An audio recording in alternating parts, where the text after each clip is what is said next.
8h15 en ce lundi 17 février, c'est l'heure de parler finances et on fait un bon parallèle avec les bordées de neige qu'on a eu au courant des derniers jours. Je dis bien les bordées de neige parce que c'est le genre de choses qu'on voyait, ça s'en venait.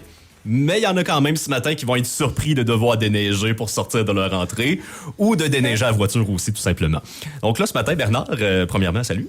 Bon matin, messieurs. Bon matin. On voulait justement aborder cet angle-là des... J'aime bien comment tu l'as présenté tantôt, l'imprévu prévisible. Exact. C'est la meilleure manière qu'on peut décrire justement la situation enneigée ce matin. Puis, j'ai parlé de la situation des parents, dans le fond, que hier, on s'en doutait. Là. Puis la question se posait sur les réseaux sociaux. Pensez-vous qu'il va y avoir l'école demain?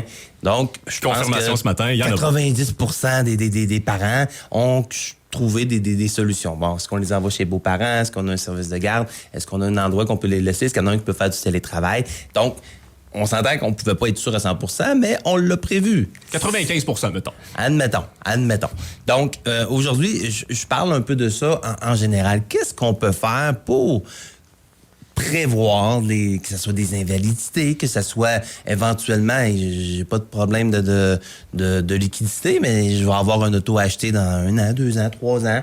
La toiture de la maison, elle date d'une dizaine d'années, comme ça, là, ça va bien, mais qu'est-ce qu'on met en place pour avoir un peu de stabilité, même s'il y a des imprévus qui arrivent? Ouais, parce qu'ils vont continuer à arriver, c'est la vie, on vit, c'est le quotidien, puis ces imprévus-là, autant d'un bordé de neige que d'un finance, vont finir par arriver. Exact. Donc, tu sais, on est dans la période REER, on le rappelle, puis on arrive à la fin de notre période aussi. C'est quand déjà C'est le 3. Okay, le 3 mars. Le 3 mars, ça s'en vient assez vite. Oui, ça s'en vient vite. Là. On est vraiment là sur les derniers milles. Ah, puis les rendez-vous, j'imagine qu'ils sont assez bookés, hein? Parce que là, le monde se réveille ou se sont réveillés. Exactement. Fait que, tu sais, on s'entend si vous pensez avoir un rendez-vous aujourd'hui, demain, après-demain. L'horaire est pleinement exact. Fait que c'est grand temps d'y penser.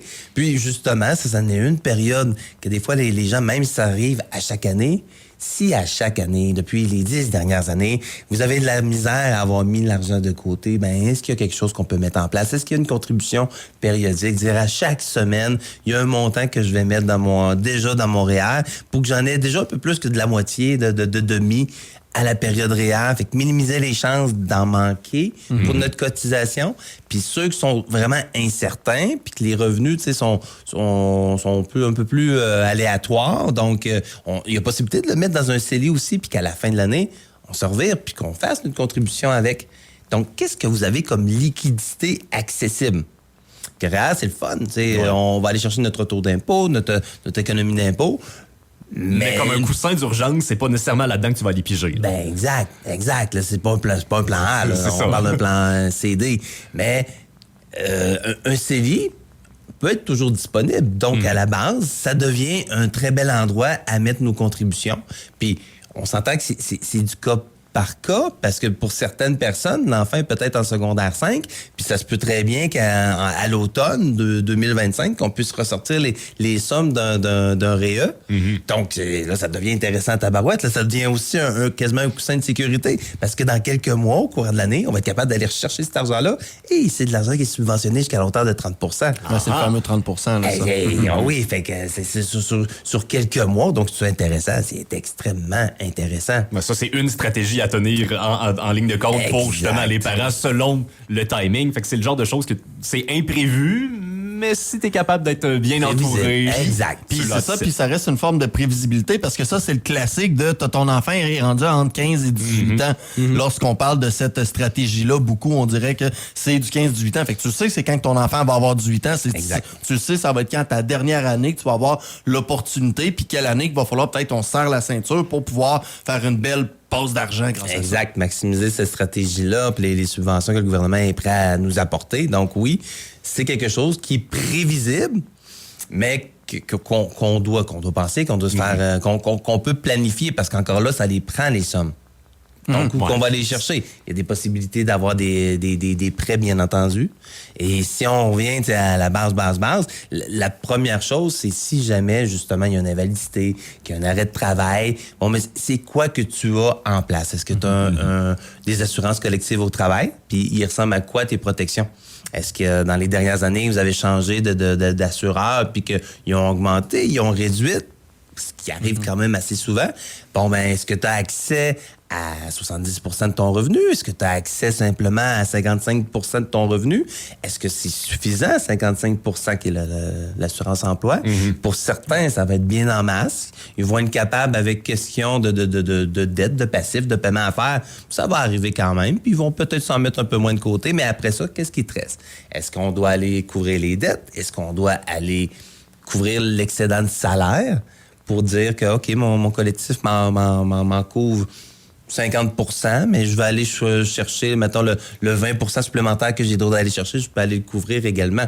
Ça reste aussi la base. Je le compare souvent au solage d'une maison. C'est pas ça qu'on veut. Ça prend pas la plus grande place de ta maison, mais c'est la base quand même, que si t'as pas un bon solage, t'as pas une bonne fondation, ben tout le reste va s'écrouler. Donc, tes assurances, c'est ta base. Est-ce que tu as une bonne couverture d'assurance salaire? Est-ce que tu as une bonne couverture d'assurance maladie grave? Puis, c'est très évolutif, donc dépendamment, est-ce que tu as des personnes à ta charge, des enfants? Est-ce que financièrement, ça te prend quasi chaque dollar gagné pour que ça l'arrive aussi à la fin? Ou tu es dans une partie où que financièrement, ça va bien, puis tu as déjà un méga coussin que tu peux t'auto-financer, si on veut, pendant plusieurs mois. C'est pour ça que c'est intéressant, puis c'est important aussi de se remettre en question périodiquement, justement, selon l'évolution de notre situation financière, familiale, notre situation de travail, pour justement changer puis être bien assuré selon notre situation. Tu sais, la mienne sera pas la même aujourd'hui qu'elle va l'être à 35 ou à 40 ans. Non. Puis tu sais, on parle souvent de notaire, testament, que c'est un papier qui est ultra important pour justement l'imprévisible et le prévisible aussi un peu au travers, le décès éventuel. Qu'est-ce que tu lègues à qui? Bien, on s'entend que ça, c'est à remettre à jour parce que si on le fait début trentaine, admettons à l'arrivée de notre premier enfant, bien, ça se peut très bien que les personnes que je vais nommer pour s'occuper de mes enfants, de mes finances, ça soit pas nécessairement les mêmes 15 ans après. Ouais. Ça se peut que le frère, la sœur que j'ai nommé, ben lui aussi, il est rendu avec 4 enfants, puis que tu dis, Colin, je repousserai pas 3 enfants par-dessus le tas, ça n'a pas de sens. Ou la vie que financièrement, ailleurs, un était super à l'aise, mais quelques années après, il y a eu un pépin, puis finalement, c'est pas lui que je veux mettre. Ben ça, c'est à mettre à jour. Puis nos stratégies d'investissement également vont être à mettre à jour. J'ose croire qu'il n'y a pas de barème précis de, mettons, le modifier à telle variation d'années. Mettons, après 5 ans, tu le remodifies, après 10 ans, tu le remodifies, tu y vas au cas par cas, je présume, là? Oui, puis, tu sais, des changements majeurs, justement, l'arrivée d'enfants, une séparation ou de se mettre en couple avec quelqu'un, s'acheter une maison, changement d'emploi ou de situation, tu passes de salarié à entrepreneur, mais ça implique des choses différentes aussi. Fait que c'est souvent là qu'on pense, OK, je vais avoir des modifications à faire sur mon testament. On avait déjà parlé aussi de la convention d'actionnaire. Si jamais je suis à mon compte, que j'ai des gens qui sont impliqués dans le projet avec moi, ben c'est le genre de trucs qui vont évoluer souvent. Ben vos stratégies aussi de placement vont évoluer également. Fait que c'est important de prendre une bonne vue d'ensemble avec ce genre de choses-là. Puis je reviens au point des imprévus prévisibles. Il y a des choses que, oui, ils vont nous prendre par surprise sur le moment, mais qu'il y a tellement de choses qu'on peut être bien encadré avec le plan financier, d'être capable de faire une bonne planification sur le long terme, de bien utiliser les produits REER, CELI, etc. Fait que tout ça suffit d'avoir le bon conseil, justement, pour aller faire ça. Bon conseil et de le faire évoluer, parce que le bon conseil qu'on a eu il y a 5 ans, ça se peut très bien qu'il y ait besoin de se refaire pimper un petit peu, puis quelques petites modifications. Dans les dernières années, les maisons ont pris extrêmement de la valeur. Donc, les propriétaires de longue date, est-ce que vous êtes allé rechercher la plus-value sur votre maison? Parce qu'à un moment donné, si c'est pas en l'utilisant, mais si j'ai une marge de, mettons, hypothécaire, que j'ai une vingtaine de mille de disponibles, mais qu'en réalité, en refaisant l'évaluation de la maison, ma marge passe de 20 à 210 000 de lousse, t'es pas obligé d'aller chercher, mais ça fait un taboire de safe, de dire, OK, je peux aller chercher un grand montant pour un investissement, pour la sécurité de retraite, dire, OK, à la retraite, mes revenus descendent, mais je sais que je suis capable d'aller en piger occasionnellement aux besoins là-dessus.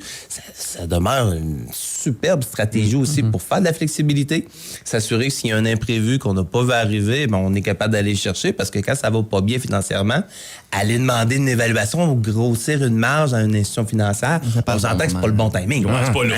C'est plus là. Le gros bout du bâton.